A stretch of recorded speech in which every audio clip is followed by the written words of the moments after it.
সকলোলৈকে পুনৰ স্বাগতম জনাইছো। আজি আমি এইটো ভিডিঅ'ত ফুলৰ স্ত্ৰী প্ৰজনক অংশ অৰ্থাৎ স্তৱকৰ বিষয়ে কিছু কথা আলোচনা কৰিবলৈ লৈছো। আমি ইতিমধ্যে ইয়াৰ আগৰ ভিডিঅ' কেইটাত পুংস্তৱক, পুংজনন কোষৰ গঠন অৰ্থাৎ মাইক্ৰস্পোৰোজেনেসিস, মাইক্ৰোগেমেটোজেনেসিস আদিৰ বিষয়ে বিতংকৈ আলোচনা কৰিছিলো।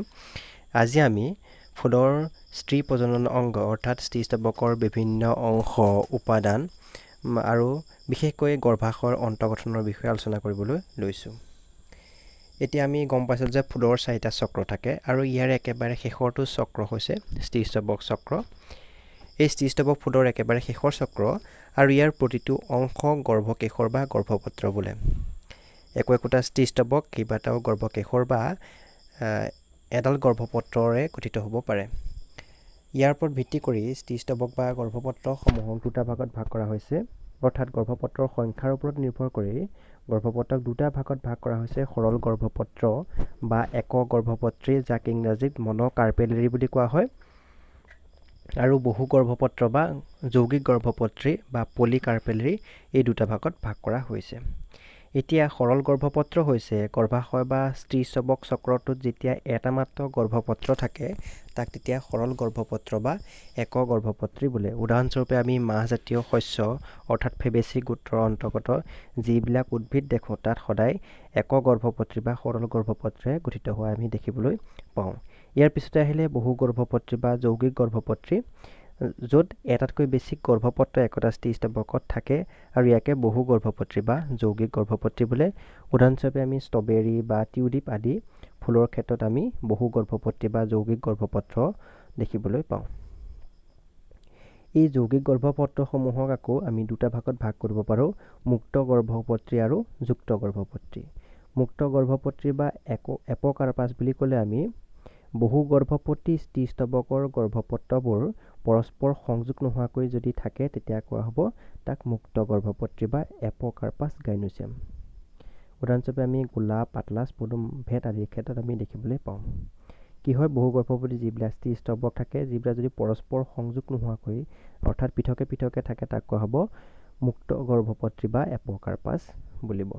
আৰু চিনকাৰ্পাছ বা যুক্ত গৰ্ভপত্ৰী কাক বুলিব?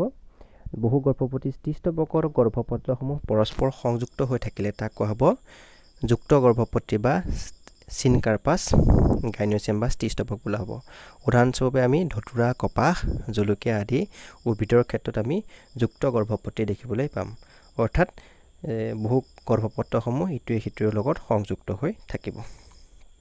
ইয়াৰ চিত্ৰত এডাল গৰ্ভপত্ৰ দেখুওৱা হৈছে আৰু এই গৰ্ভপত্ৰৰ 3টা অংশ, বিশেষকৈ গৰ্ভমুণ্ড, গৰ্ভদণ্ড আৰু গৰ্ভাশয় দেখুওৱা হৈছে, য'ত নেকি পুষ্পাক্ষৰ ওপৰত গৰ্ভাশয় ঘূৰণীয়া গৰ্ভাশয় অৱস্থান কৰি আছে আৰু তাৰ কাষৰ পৰা বা তাৰ মধ্যৰ পৰা ওলোৱা এডাল গৰ্ভদণ্ড দেখিবলৈ পোৱা গৈছে আৰু গৰ্ভদণ্ডৰ একেবাৰে মূৰত গৰ্ভমুণ্ড আছে, য'ত নেকি আহি পেলাই ফুলৰ ৰেণুবিলাক বা পৰাগৰেণু আহি তাত পৰেহি আৰু পৰাৰ পাছত নিষেচন প্ৰক্ৰিয়া সংঘটিত হয়।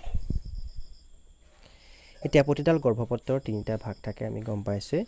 গুৰিৰ ফালে থকা শকত ঘূৰ খোৱা অংশক গৰ্ভাশয় বোলে আৰু গৰ্ভাশয়ৰ কেন্দ্ৰৰ পৰা বা কাষৰ পৰা বাঢ়ি অহা চুটি নাইবা দীঘলীয়া লাহি অংশক গৰ্ভদণ্ড বোলা হয়। আৰু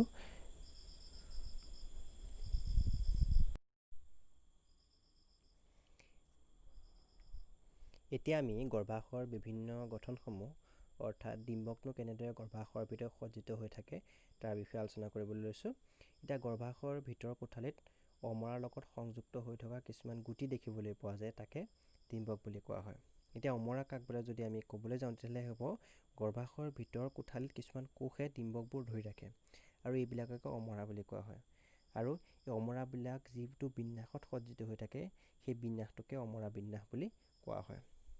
এতিয়া যদি আমি এটা ডিম্বক চাওঁ, ডিম্বকক কি কি অংশ পোৱা যায়, তেতিয়াহ'লে আমি দেখিম যে এডাল ঠাৰিৰ সহায়ত অমৰাৰ সৈতে ডিম্বকটো লাগি থাকিব পাৰে আৰু সেই ঠাৰিডালকে কোৱা হয় ডিম্বক নাৰী। যিডাল ঠাৰিৰ সহায়ত ডিম্বক অমৰাৰ লগত সংযুক্ত হৈ থাকে তাক কোৱা হয় ডিম্বক নাৰী। চিত্ৰত তোমালোকে এটা ডিম্বক নাৰী দেখিবলৈ পাইছা। এইটো হৈছে এটা এনাট্ৰপাছ অভিউল বা এনাট্ৰপাছ গৰ্ভাশয়, যি সকলোবিলাক উদ্ভিদৰ ক্ষেত্ৰতে দেখিবলৈ প্ৰায়ে পোৱা যায়।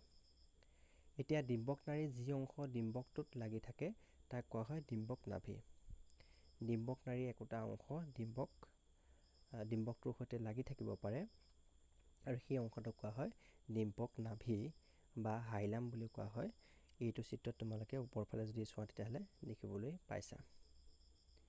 আৰু প্ৰত্যেকটো ডিম্বক দুখন বা এখন আৱৰণে আবৃত হৈ থাকিব পাৰে। এখন আৱৰণৰ দ্বাৰা আবৃত হৈ থাকে আৰু এই আৱৰণখনকে কোৱা হয় ডিম্বক ত্বক বা ইণ্টেগুমেণ্ট। সাধাৰণতে গুপ্তবীজী উদ্ভিদসমূহৰ দুখন ডিম্বক ত্বক দেখিবলৈ পোৱা যায় আৰু সেইকাৰণে গুপ্তবীজী উদ্ভিদৰ ডিম্বকটো বাইটেগমিক বুলি কোৱা হয়। কিন্তু যিবিলাক নগ্নবীজী উদ্ভিদ থাকে সেইবিলাকৰ ডিম্বক ত্বকখন অকল এখন আৱৰণে আবৃত হৈ থাকে বা অকল এখন ডিম্বক ত্বক দেখিবলৈ পোৱা যায়। সেইবিলাকক ইউনিটেগমিক বুলি কোৱা হয়। এতিয়া ডিম্বক মূল কাক বোলে? ডিম্বক ত্বক দুখনে সম্পূৰ্ণ আবৃত কৰি ৰখা ডিম্বকৰ গুৰি অংশক ডিম্বক মূল বোলে। চিত্ৰত তোমালোকে দেখিছা যি ডিম্বক ত্বক দুখনে সম্পূৰ্ণ আবৃত কৰি ৰাখিছে সেই গুৰিৰ ফালে থকা অংশটোক কোৱা হয় ডিম্বক মূল। ডিম্বক মূলৰ বিপৰীতে ডিম্বক ত্বক দুখন লগ নালাগি এটা দীঘলীয়া সূক্ষ্ম সুৰংগৰ সৃষ্টি কৰে। তোমালোকে যদি তলফালে চোৱা তেতিয়া দেখিবা যে এটা সুৰংগ সদৃশ আছে, অংগ আছে।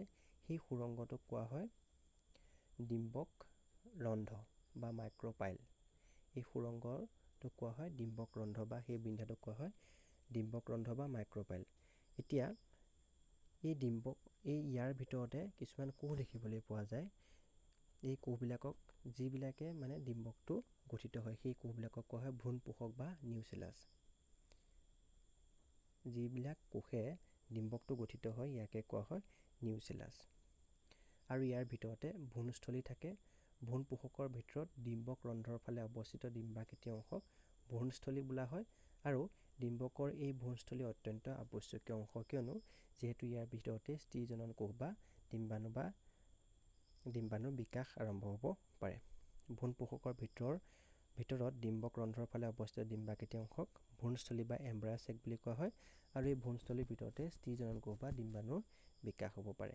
এয়াই আছিল ডিম্বক অৰ্থাৎ গৰ্ভাশয়ৰ বিভিন্ন অংশসমূহ, বিশেষকৈ ডিম্বক কেনেদৰে গঠন হয় বা ডিম্বকৰ বিভিন্ন অংশসমূহৰ বিষয়ে আমি ইয়াত আজি অধ্যয়ন কৰিলোঁ। ইয়াৰ পিছৰটো ভিডিঅ'ত আমি এই ডিম্বকটো কেনেদৰে কোনবিলাক কোষৰ পৰা ডিম্বক গঠন হ'ব পাৰে অৰ্থাৎ মেগাগেমেট'জেনেচিছৰ বিষয়ে আমি আলোচনা কৰিম।